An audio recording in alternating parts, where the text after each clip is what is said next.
वालेकुम सलाम शमसा। वालेकुम सलाम कोमल।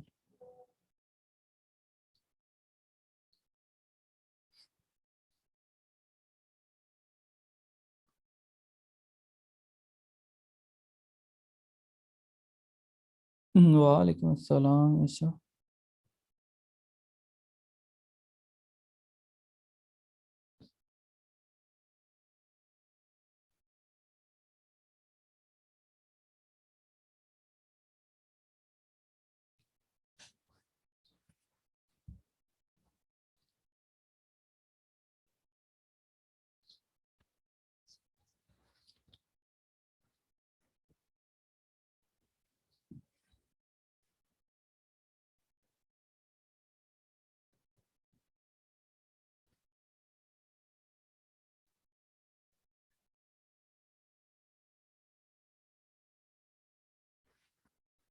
वालेकुम सलाम।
ओके जी, स्टार्ट करते हैं। ये सॉरी, ये क्या लिखा हुआ है इधर?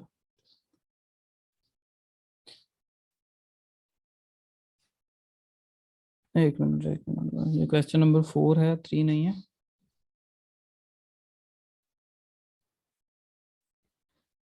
जी, क्वेश्चन नंबर 4 है आज, सेक्शन नंबर 1 में से, थ्योरेटिकल पर्सपेक्टिव, जिसमें 3 थीरीज हैं हमारी। बायोलॉजिकल है, साइकोलॉजिकल है और सोशोलॉजिकल। ठीक है, और 2 हमारे पास हैं स्कूल ऑफ थॉट्स। वैसे क्रिमिनोलॉजी में 3 हैं। क्लासिकल स्कूल ऑफ थॉट है, पॉजिटिव स्कूल ऑफ थॉट है और शिकागो स्कूल ऑफ थॉट। हाँ, हमारे इधर सिलेबस में सिर्फ 2 ही हैं, क्लासिकल और पॉजिटिव। अच्छा, मुझे कमेंट कर दें, आप लोगों के पास सिलेबस पड़ा हुआ है ना इसका, क्रिमिनोलॉजी का, सबके पास?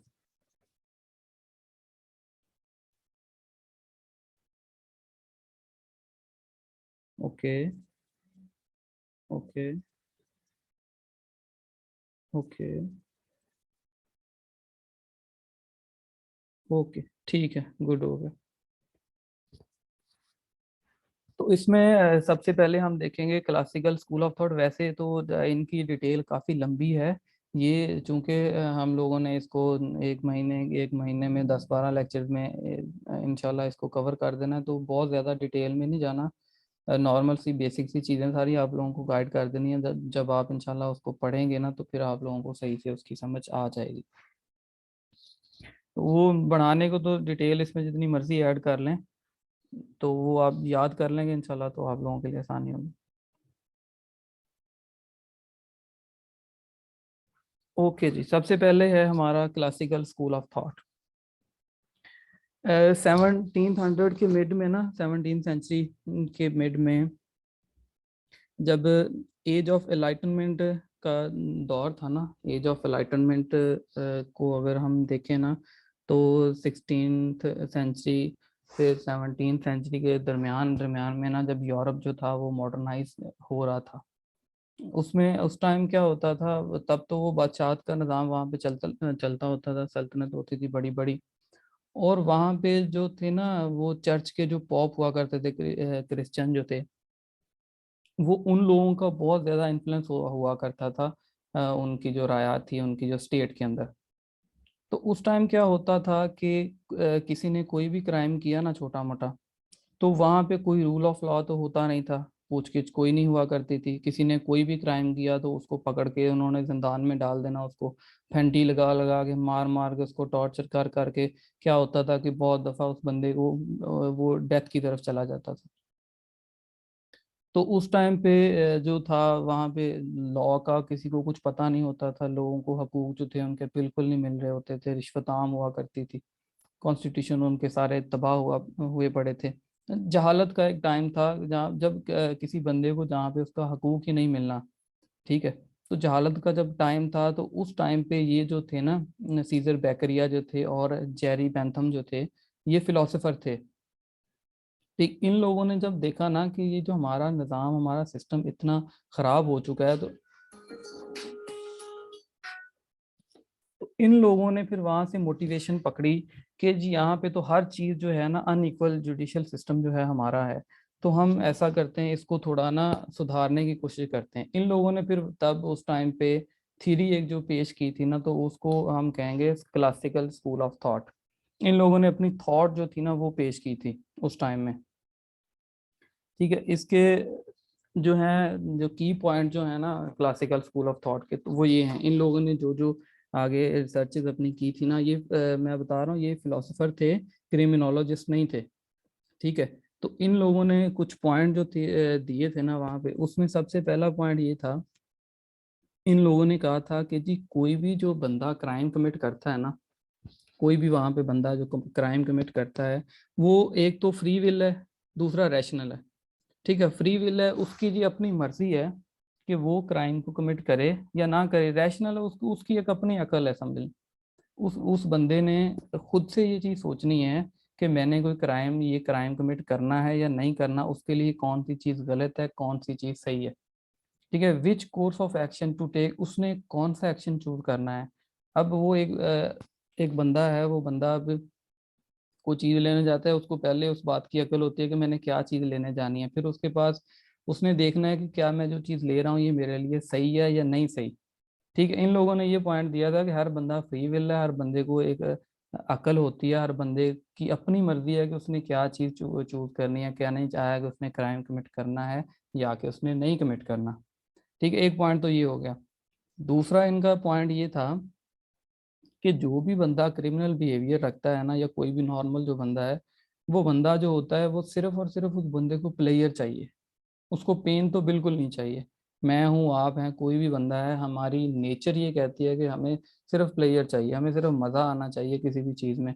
हम लोग पेन से बहुत दूर भागते हैं, ठीक है। तो इन्होंने कहा कि जी जो भी क्राइम कमिट करता है ना, क्राइम करता है, वो सिर्फ अपना उसमें मज़ा ढूंढता है क्राइम करने में, उसको पेन अब नहीं चाहिए, लिहाजा उसकी ज़रूरत ही नहीं है उसको पनिशमेंट देने की। वैसे उन्होंने कहा नहीं है, लेकिन इन्होंने सिर्फ ये इतना पॉइंट दिया कि जो क्राइम कमिट करता है ना, वो उस अपने मज़े के लिए क्राइम कमिट करता है, ठीक है, और वो पेन नहीं चाहता बिल्कुल भी, ठीक है। दो पॉइंट हो गए।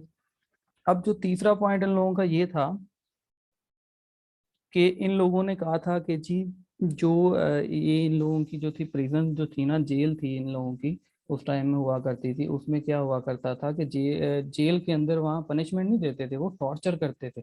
पनिशमेंट तो ये होती है ना कि किसी बंदे ने कोई क्राइम कमिट किया है, चोरी की है एक बंदे ने, पनिशमेंट तो उसको सिंपल सिंपल दो है, या तो उसे आप फाइन चार्ज कर लें, या तो उसको पकड़ के 10 दिन के लिए 15 दिन के लिए उसको जेल में डाल दें। तो उस टाइम क्या हुआ करता था, पनिशमेंट नहीं हुआ करती थी, वो लोग टॉर्चर करते थे, ठीक है। इन लोगों ने क्या किया, इन लोगों ने कहा कि जी जो आप टॉर्चर करते हैं ना, ये वो जो पनिशमेंट होनी चाहिए ना उस क्राइम की, वो उस क्राइम से टॉर्चर जो है वो बहुत ज्यादा है। आप ऐसा करें, जो आप टॉर्चर देते हैं ना, अगर आप ये टॉर्चर उन लोगों को देते रहे, तो ये इन फ्यूचर क्राइम को कंट्रोल नहीं कर सकता, क्योंकि आप जो टॉर्चर उसको दे रहे हैं वो पनिशमेंट से बहुत ज्यादा है, ठीक है, इन लोगों का ये बिलीव था कि टॉर्चर नहीं होना चाहिए किसी पे भी, क्योंकि टॉर्चर जो है वो पनिशमेंट से ज़्यादा होता है, तो किसी को भी देनी है उसकी एक पनिशमेंट उसको दें। ठीक है, फिर इन लोगों का बिलीव ये था कि जो बंदा जितना कोई क्राइम करता है ना, उसको सिर्फ उतनी ही पनिशमेंट देनी चाहिए, और जितना कोई बंदा क्राइम करेगा अगर उसको उतनी पनिशमेंट देंगे तो वो हो सकता है कि बाद में जाके वो आगे क्राइम करना छोड़ दे या ना करे क्राइम। ठीक है, तीसरा इन लोगों का जो पॉइंट ये था कि ये कहते थे कि जी राइट टाइप की होनी चाहिए पनिशमेंट, और राइट अमाउंट की पनिशमेंट होनी चाहिए। अगर एक बंदे ने क्राइम किया है, किसी बंदे ने चोरी की है, तो उसको उसके हिसाब से आप उसको पनिशमेंट दें। ठीक है, और उस हिसाब से उससे आप या फाइन चार्ज करें या उसको आप जो भी करना है वो करें। ठीक है, लेकिन इन्होंने फिर साथ दूसरा पॉइंट ऐड कर दिया, इन्होंने कहा कि जी ये आप ऐसा करें कि ओवर वेटेड कर दें प्लेजर को। वो कैसे करना है कि आपने जो उसकी पनिशमेंट है ना, वो जितना उस बंदे को प्लेजर मिला है ना, आपने पनिशमेंट उसके प्लेजर से उसको ज्यादा देनी है। जिस वजह से फिर इनका मानना था कि जी प्लेयर जब उसको हम पनिशमेंट ज्यादा देंगे तो वो फिर आगे हो सकता है कि जो है क्राइम इस डर की वजह से ना करे। ठीक है जी, नेक्स्ट आ गया पॉजिटिव स्कूल ऑफ थॉट। अब जिन जिन चीज़ों पे ये क्लासिकल स्कूल ऑफ थॉट मर्ज हुआ था ना, उसके बाद ये 19th सेंचुरी के अंदर ना ये आ गए, ये बंदे जो थे सीजर लम्ब्रोसो थे, एनरिको फेरी थे, रफेल गैरोफेलो थे। ये जो थे ये क्रिमिनोलॉजिस्ट थे, ये फिलोसोफर नहीं थे, ये क्रिमिनोलॉजिस्ट थे। इन लोगों ने आके क्या कहा जी कि आप लोगों की हम बातें तो मानते हैं, ठीक है, आप लोगों ने जो जो कहा वो ठीक है, लेकिन इन लोगों ने आके उन लोगों की बातों को चैलेंज करना शुरू कर दिया। इन लोगों ने कहा कि जी ठीक है, हम लोग मानते हैं आपकी बातें किसी हद तक तो ठीक है, फिलोसोफर जो थे वो किसी हद तक बात ठीक है, लेकिन आप हमारे साथ फैक्ट के साथ बात करें भाई, ऐसे नहीं गुजारा चलना। आप हमारे साथ ये जो थे, ये चूंकि ये क्रिमिनोलॉजी से, इन लोगों ने फिर क्या किया, आगे आके साइंटिफिक स्टडी स्टार्ट कर दी। क्रिमिनोलॉजी है ही साइंटिफिक स्टडी ना, काजेज इसमें ढूंढने हैं। अगर क्राइम हुआ है, किसी बंदे ने क्राइम किया है, तो इन क्रिमिनोलॉजी में हमने कॉजेज ढूंढने हैं कि उसने क्राइम क्यों कमिट किया, उसके पीछे क्या क्या रीजन थी, साइंटिफिक स्टडी करनी है उसकी सारी प्रॉपर। ठीक है, तो इन लोगों ने आके क्या किया जी, फिर साइंटिफिक जब इन लोगों ने स्टडी की, तो इन लोगों ने फिर आगे जाके अपनी जो थॉट्स थे ना वो पेश किए। फिर इन लोगों ने कुछ चीज़ों पे आर्गुमेंट किया उनके साथ, क्लासिकल स्कूल ऑफ थॉट वालों के साथ। और वो आर्गुमेंट क्या थे मैं आपको नेक्स्ट बताता हूँ। ठीक है, इन लोगों के यहाँ पे आर्गुमेंट भी हैं, और की पॉइंट जो थे वो ये थे, उन्होंने क्लासिकल स्कूल ऑफ थॉट वालों ने क्या कहा था कि जी जो भी बंदा है ना वो बंदा है फ्री विल। ठीक है, उसकी मर्जी है उसने कोई एक्शन करना है या कि उसने कोई एक्शन नहीं करना। इन लोगों ने क्या कहा जी, इन लोगों ने कहा कि क्रिमिनल बिहेवियर के अंदर ना कुछ ऐसे कैरेक्टरिस्टिक्स होते हैं जो कि उसको खुद ब खुद क्राइम करने पे, कमिट करने पे मजबूर कर देते हैं। ठीक है, उन्होंने कहा था कि जी हर हर बंदा, जो भी बंदा है ना, उसकी अपनी मर्जी है, वो क्राइम करे चाहे ना करे। ठीक है, इन्होंने क्या कहा जी, एक सेकेंड,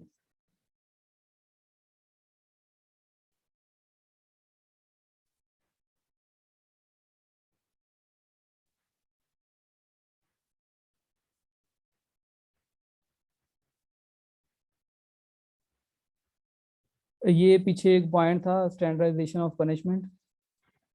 ये स्टैंडर्डाइजेशन ऑफ पनिशमेंट वो मैं सॉरी बता भी गया हूँ आपको कि ये लोग क्या करते थे, क्लासिकल स्कूल ऑफ थॉट वाले, इन्होंने कहा कि जी स्टैंडर्डाइजेशन ऑफ पनिशमेंट होनी चाहिए। ठीक है, वो कैसे होनी चाहिए कि जो अगर दो बंदों ने क्राइम कमिट किया ना, तो दोनों बंदों को सेम तरह की पनिशमेंट होनी चाहिए। ठीक है, इन्होंने ये नहीं कहा अब दो बंदे देखें, एक बंदा है जुवेनाइल है और एक बंदा अडल्ट है। ठीक है, अब दो बंदों ने अगर कोई चोरी की है, किसी दोनों लोगों ने, तो ये क्या इन्होंने क्या कहा, इन्होंने कहा कि जी दोनों को सेम तरह की आप पनिशमेंट दे दें। ठीक है, अब ये एक बंदा जिस बंदे का मेंटल इलनेस जो बंदा होगा, जिस बंदे का के अंदर कोई ना कोई डिफेक्ट होगा, जिस बंदे का पैदाइशी वो बंदा क्रिमिनल होगा, उसके अंदर करेक्टरिस्टिक ऐसी होंगी, वो उस बंदे के तो हाथ में है ही नहीं उसने क्राइम कमिट करना है कि नहीं करना।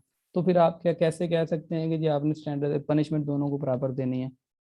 ठीक है, इनका एक पॉइंट ये था, क्योंकि इसकी आगे जाके वो आनी है ना, तो इसलिए मैंने मेरे ध्यान में आ गया। ठीक है, उन्होंने कहा था कि जी बंदा फ्री विल है, ठीक है, उसकी मर्जी है अपनी, वो क्राइम कमिट करे या ना करे। इन्होंने कहा कि जी नहीं, बंदा फ्री विल नहीं है, उसके अंदर कोई ना कोई करैक्टरिस्टिक्स ऐसी हो सकती हैं, और वो बंदा जो है उसके हाथ में नहीं होगा कि वो क्राइम कमिट करेगा या नहीं करेगा। ये आगे जाके ये बायोलॉजिकल जो थ्योरी है ना, उसमें हम लोग देखेंगे कि कुछ ऐसी बंदे के अंदर करैक्टरिस्टिक्स होती हैं कि वो क्राइम कमिट करेगा या नहीं करेगा। दूसरा इन लोगों का आर्गुमेंट था, उन लोगों का क्या आर्गुमेंट था कि जी किसी ने वो जो भी किसी बंदे ने क्राइम किया ना, उसको पकड़ के जेल में डालें, उसको सजा दें, टॉर्चर करें। ठीक है, किसी ने अब वो उन्होंने कहा स्टैंडर्डाइजेशन ऑफ पनिशमेंट थी ना, कि किसी ने कोई भी क्राइम कमिट किया, सबको एक तरह की सेम ही सजा दे दो। ठीक है, जुवेनाइल को भी सेम सजा दे दो, जो एडल्ट होगा बंदा उसको भी वही दे दो, इमेच्योर को भी वही दे दो, मैच्योर बंदे को भी वही दे दो, पागल आदमी को भी वही सजा होनी चाहिए, और जो बंदा ठीक ठाक है उसको भी वही सजा होनी चाहिए। उन्होंने तो ये कहा था ना। इन लोगों ने फिर आर्ग्यू क्या किया, इन लोगों ने कहा कि जी ठीक है, आपकी बात भी ठीक है, लेकिन आप लोग जो कहते हैं ना कि दोनों को सेम सजा होनी चाहिए, ऐसा नहीं होता। आप ऐसा करें कि पनिशमेंट जो होती है ना, वो पनिशमेंट फिट होनी चाहिए क्रिमिनल के ऊपर, नॉट अ क्राइम। क्योंकि क्राइम तो अब दोनों कर सकते हैं, अब जुविनाइल ने भी किया, अब बड़े बंदे ने भी, मैच्योर बंदे ने भी किया।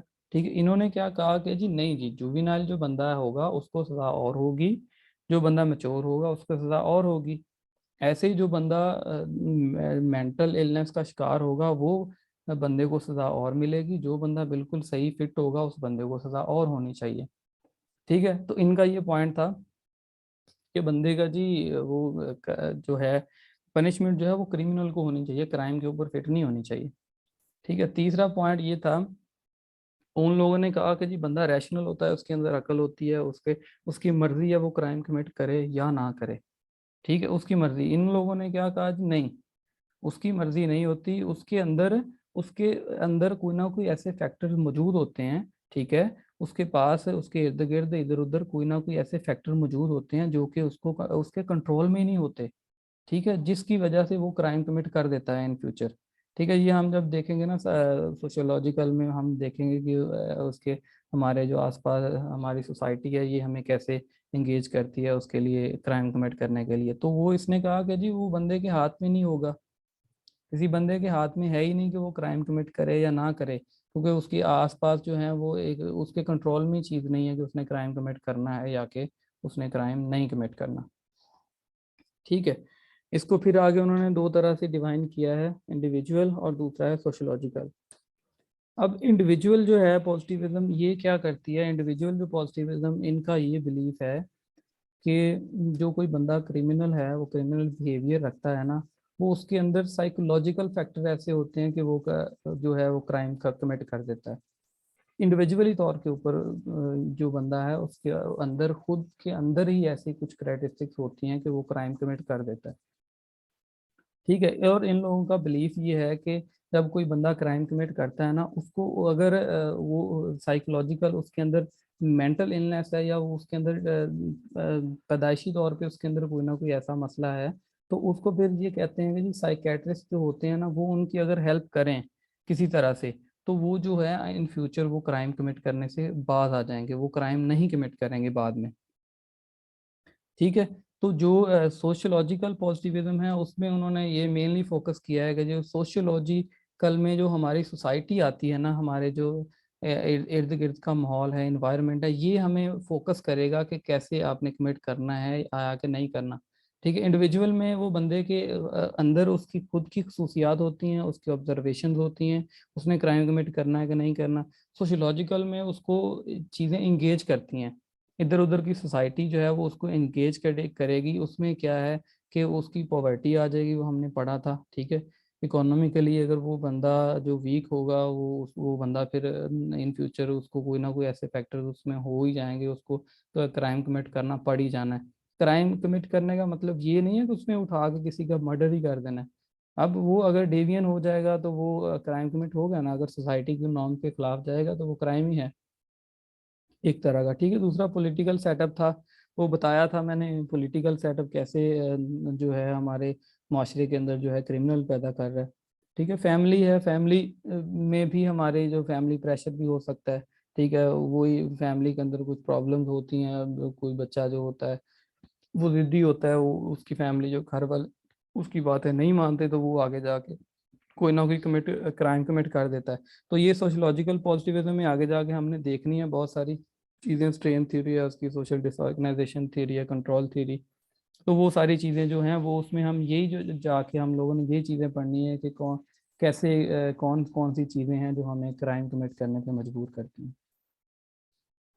ठीक है जी, नेक्स्ट पॉइंट आ गया बायोलॉजिकल थ्योरी।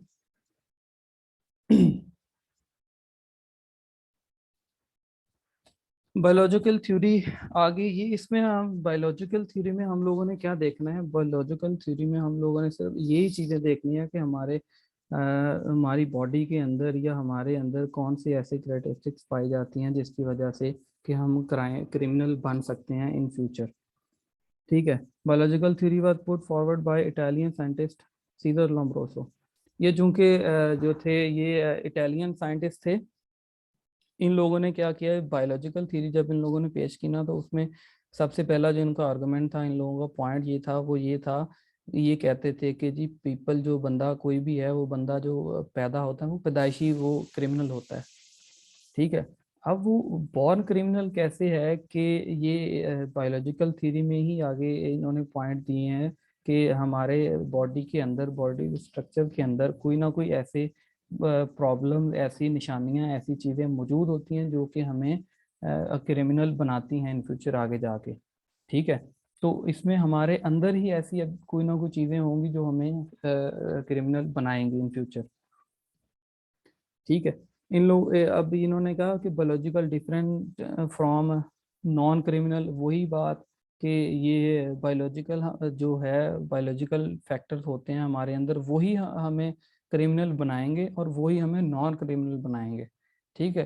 कुछ ऐसे हमारे अंदर फैक्ट होंगे जो कि हमें क्रिमिनल बनाएंगे, कुछ ऐसे होंगे जो हमें क्रिमिनल नहीं बनाएंगे। ठीक है। तीसरा इन लोगों का पॉइंट ये था कि इन लोगों ने कहा कि जी कोई बंदा जो क्रिमिनल बनता है ना, वो उसका वो एक तो मेंटल इलनेस का शिकार होगा, या उसके अंदर कोई फिजिकली ऐसा कॉजेज होगा कि जिसकी वजह से कि वो बंदा जो होगा वो एक तो क्राइम कमिट करेगा। ठीक है। अब वो बंदा जब उस बंदे को इतनी समझ ही नहीं है कि उसने क्राइम करना है कि नहीं करना। अब जब वो बंदा मेंटल इलनेस का शिकार होगा, वो बंदा उसका मेंटली वो डिफेक्ट होगा इस एक चीज़ से, तो वो क्या करेगा, वो इस चीज को समझ ही नहीं सकता कि मैंने रूल्स कैसे फॉलो करने हैं। ठीक है। वो बंदा जब रूल्स ही फॉलो नहीं करेगा, उसको इस बात की ही समझ नहीं है, क्योंकि उसके अंदर उसके दिमाग के अंदर ही ऐसी चीज की कमी है कि वो उस बंदे के अंदर समझ ही नहीं है कि उसने वो क्राइम कमिट करना है या नहीं करना, या अगर करना है तो उसने रूल्स को कैसे फॉलो करना है, वो लर्न ही नहीं कर सकता कि उसने कैसे रूल्स को फॉलो करना है। एक सेकेंड।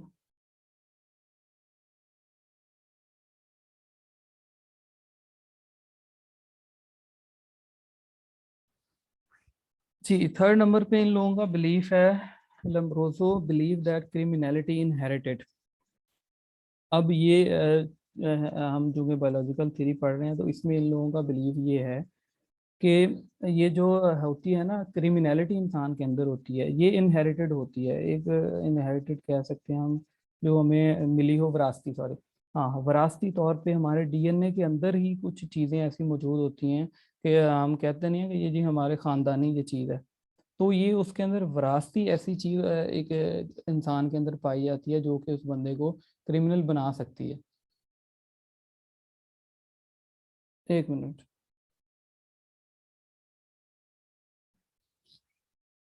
ठीक है।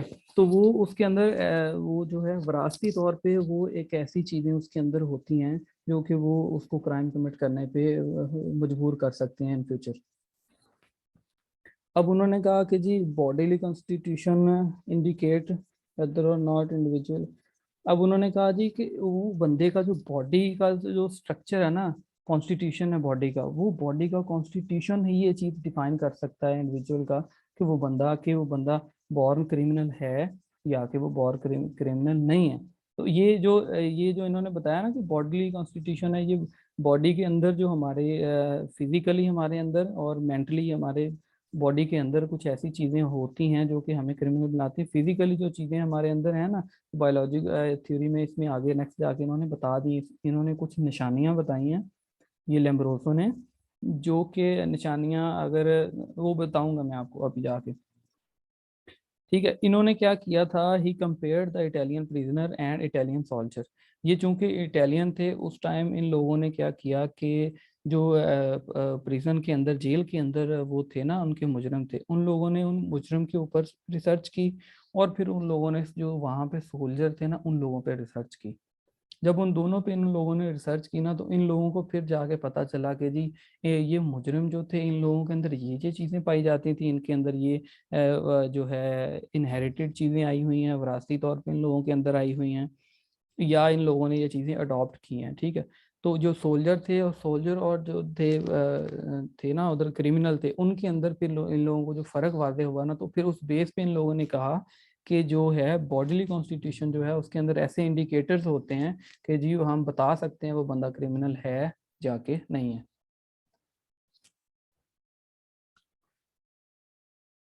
ओके जी, नेक्स्ट इन्होंने 3 तरह से इसको डिफाइन किया है। एक इन्होंने पहले नंबर पे इन लोगों ने कहा कि जी हमारे अंदर फिजिकली ऐसी ट्रेट्स पाई जाती हैं, करैक्टरिस्टिक्स पाई जाती हैं, जो कि पैदाइशी तौर पे आपने अभी मैंने कितनी बातें की हैं, इनमें से बहुत सारी बातें जो हैं वो बार बार रिपीटेड हैं, वही पिछली बातें, सेम टू सेम बातें आ गई हैं, पॉइंट्स ही बढ़ाई जाओ जिन्हें जितने मर्जी आगे बढ़ाते जाओ। ठीक है, वही बात पीछे जो मैं आप लोगों को बता के आ चुका हूँ कि ये इन्होंने यही कहा कि जी कोई भी बंदा जो है उसके अंदर पैदाइशी तौर के ऊपर उसकी फिजिकल ट्रेट्स या उसके क्राइटेरिया ऐसे होते हैं कि वो बंदा जो होता है वो इन फ्यूचर कोई ना कोई क्राइम जो है वो कर सकता है। ठीक है, तो दूसरे नंबर पे इन्होंने क्या कहा जी कि जेनेटिक हेरिटरी क्राइटेरिया होती हैं, वही जो मैंने बताया, वो विरासती जो एक कह लें कि उसकी बॉडी के अंदर ही ऐसे चीज़ें पाई जाती हैं कि जो कि उस बंदे को जो है क्राइम कमिट करने पे मजबूर कर सकती हैं। तो लॉजिकली में इसमें हमने सिर्फ यही पढ़ना है कि इंडिविजुअली तौर पे उसके अंदर उसने जो पैदाइशी तौर पे उसके अंदर जो ऐसी आदतें पाई जाती हैं ना, उसके अंदर उसके दिमाग के अंदर, उसकी बॉडी के अंदर, उसके फिजिक के अंदर जो ऐसी चीज़ें पाई जाती हैं ना, सिर्फ बायोलॉजिकल थ्योरी में वो डिफाइन कर रहे हैं यहाँ पे। ठीक है, तो थर्ड नंबर पे इन्होंने कहा जी स्ट्रक्चरल, फंक्शनल, केमिकल डिफरेंस, और ब्रेन और बॉडी, ये वही सारी चीज़ें हैं कि स्ट्रक्चरल उसके अंदर डिफरेंस होता है, पता चलता है, उस फंक्शनल उसके अंदर ऐसे फंक्शन होते हैं बंदे के अंदर जो कि हमें इंडिकेट करते हैं कि जी ये इस बंदे ने क्राइम कमिट करना है या कि नहीं करना।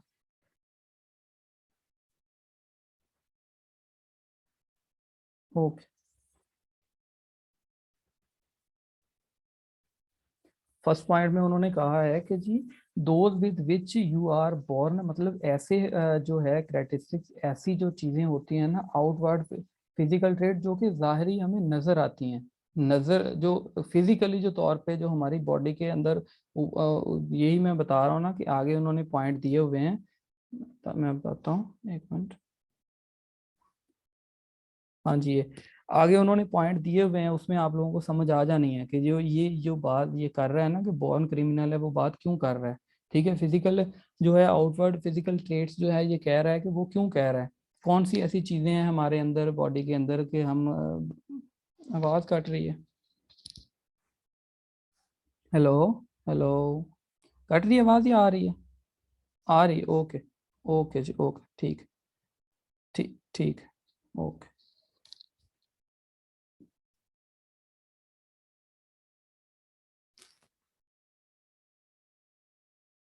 ओके जी, ओके, ठीक है।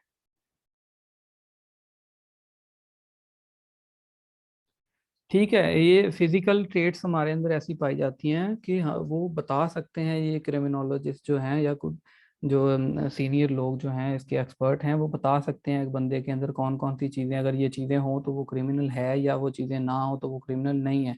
ठीक है, जैसे ये अभी नेक्स्ट मैं आपको बता देता हूँ कि उसके अंदर ट्रेट्स होती कौन कौन सी हैं। ये जो है क्रिमिनोलॉजिस्ट जो है ना, ये सीजर लेम्ब्रोसो जो है, उन्होंने ये 9 तरह की ये जो करेक्टरिस्टिक्स बताई हैं, ये जो 9 जो चीज़ें बताई हैं ना, ये वही वो कह रहे हैं कि बायोलॉजिकली हमारे अंदर जो आती हैं चीज़ें, हमारी फिजिकल ट्रेट्स जो हैं, वो जो चीज़ें हैं जो कि हमारे अंदर अगर हों तो वो बंदा क्रिमिनल हो सकता है। ठीक है। अब आप लोग बैठे हैं तो आप लोग फिर अपना ध्यान रखें जी, आप लोगों के अंदर कौन कौन सी चीज़ें हैं, आप वाकई क्रिमिनल हैं या नहीं, कौन कितना क्रिमिनल है, कौन कितना। वैसे तो मैंने अपना हिसाब लगाया, मेरे तो 2 पॉइंट ही मेरे पास आए हैं मेरे ऊपर, तो मैंने शुक्र अदा किया कि अल्लाह का शुक्र है, चलो बच गए, क्रिमिनल नहीं बने। वरना ये अंकल सीजर तो हमें क्रिमिनल बनाने पे तुले हुए थे। अच्छा ये देखें, एसिमेट्री ऑफ द फेस और हेड। अब ये बंदा, आप देखें, आप लोगों ने देखे होने, आप अपनी क्लास में घर में देख लें इधर उधर, भाई अभी आप लोग देख लें, जब पता चल जाना ना आपको, आप फिर जल्दी पहचान कर सकें किसी की भी कि कौन क्रिमिनल है कौन नहीं है। अब देखें एसिमेट्री ऑफ द फेस और हेड के जी, अब आप इसको मैं क्या कैसे बयान करूं कि आप देखें कि बंदे का जो फेस है ना उसका, और जो हेड है ना उसका, जो फॉर हेड है या हेड लगा लें उसको, एक अजीब सी उसकी शिनाख्त होगी। वो बंदा, आपने देखा है ना, जो आप मूवीज में देखेंगे या रियलिटी में आपने अगर किसी ने कोई क्रिमिनल देखा होगा, तो वो एक मतलब शक्ल से वैसी लगता है। अल्लाह ने उसकी शक्ल ही ऐसी वैसी बनाई होती है, कोई बंदा भी जब देखता है ना वो कहता है कि यार ये शक्ल से ही बंदा हरामी लग रहा है मुझे। तो ये इन्होंने एक ट्रेड बताई है कि जो उसका जो है ना फेस और हेड का जो है एक गैर मुतनासिब सी जो उसका होगा ना, ये फेस कट होगा, तो वो एक एक निशानी हो सकती है उसके अंदर। ठीक है। लार्ज मंकी लाइक ईयर्स, अब आप लोग देख लें, हाथ लगा के देख लें ऐसे कानों को, किस बंदे के कितने लंबे हैं। ये भी अगर किसी के कान लंबे हैं तो वो भी एक उसके अंदर एक निशानी है क्रिमिनल होने की। ठीक है। उसके बाद लार्ज लिप्स आ गए, बड़े बड़े लिप्स होंठ हैं जिसके, वो बंदा भी क्रिमिनल हो सकता है।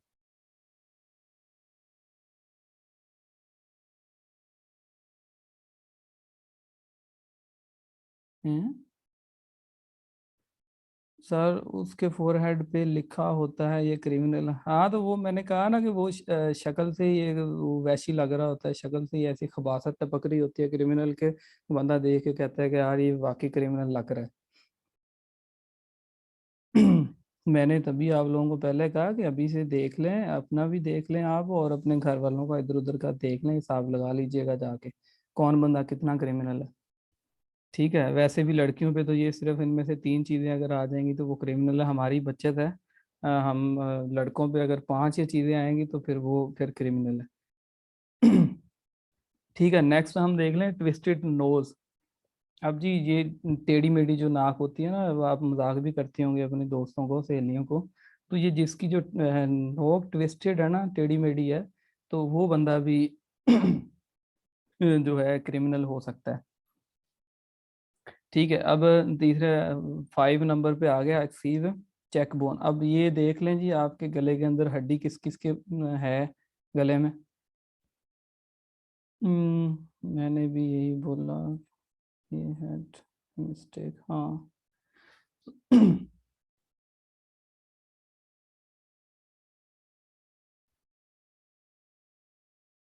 ओ एक मिनट, अच्छा मुझे अभी समझ आ रही है।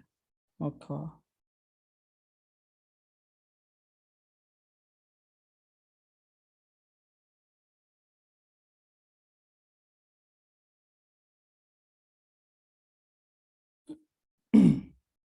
हो जा, ठीक है, अब सही हो गया।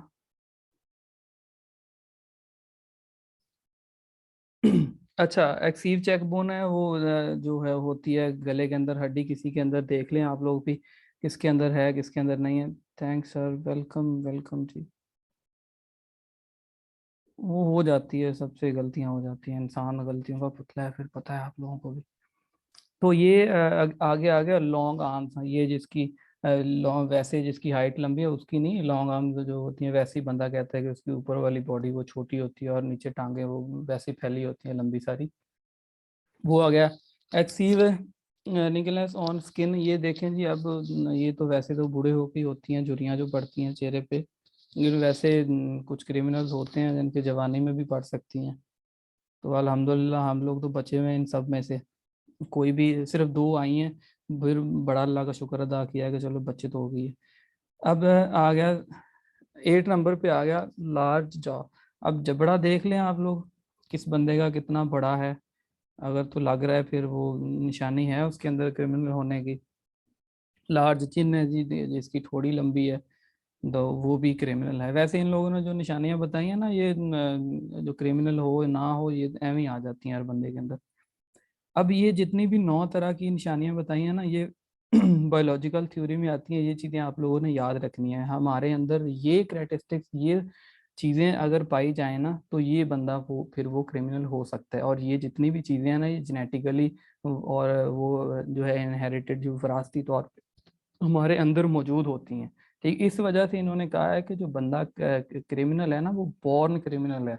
ये चीज़ें जिस बंदे के साथ भी आती हैं, वो पैदाइशी उस बंदे के साथ होती हैं। इस वजह से फिर इन लोगों ने कहा था कि बॉर्न क्रिमिनल है। समझ आ गई आप लोगों को? और ये देखें, ये चीज़ें जो हैं मेल के अंदर, ये अगर ये 5 चीज़ें पाई जाएं, 5 तरह की ये करेक्टरिस्टिक्स हों, तो वो क्रिमिनल होता है। और फीमेल के अंदर अगर ये 3 हो, तो वो क्रिमिनल हो सकती है। कन्फर्म नहीं है, लेकिन हो सकती है। ठीक है जी। बायोलॉजिकल थ्योरी के कुछ आगे पॉइंट्स हैं। ओके जी, पहला पॉइंट ये है कि deviation from social norms largely because of their biological makeup. ठीक है, सब मोस्टली जो डेविएंस हैं वो बायोलॉजिकली मेकअप। क्यों? इन्होंने कहा कि जी वही बात कि हमारे अंदर, बंदे के अंदर ऐसे चीज़ें होती हैं कि हमें अगर एक तरह का अगर कह लें कि गुस्सा बहुत ज़्यादा आता होगा, तो वो हमारे अंदर, वो क्या है, जेनेटिकली है ना, डीएनए के अंदर मौजूद है हमारी चीज़ें। वो गुस्सा हमें आता है तो वो हमें पैदाइशी हमारे साथ है। ठीक है, उसका हम कुछ नहीं कर सकते। और वो गुस्सा हमें हमेशा आता भी हमसे नीचे वाले पे, हमसे ऊपर वाले पे भी गुस्सा नहीं आता। पता है हमें दो लगाएगा आगे से, तो गुस्सा आता नहीं है। वैसे हम गुस्सा करते हैं, और वो हम सोच समझ के करते हैं, इस पे गुस्सा करें या ना करें। ठीक, ठीक है। पहला पॉइंट ये है कि जी हमारे अंदर जो है ना, ये बायोलॉजिकल मेकअप जो है, ये पैदाइशी हमारे अंदर ऐसी चीज़ें होती हैं जो कि फिर उसके बाद हम जो है डेविएंट बन सकते हैं, सोशल नॉर्म्स को तोड़ सकते हैं। ठीक है। तो दूसरे नंबर पे पॉइंट फिर वही रिपीट कर दिया है, criminal are biologically different from non criminal. वही, जो बायोलॉजिकली ही अगर ये चीज़ें होंगी उसके अंदर, तो वो क्रिमिनल होगा। अगर ये चीज़ें नहीं होंगी उसके अंदर, तो वो नॉन क्रिमिनल होगा। ठीक है। तो मैपिंग ऑफ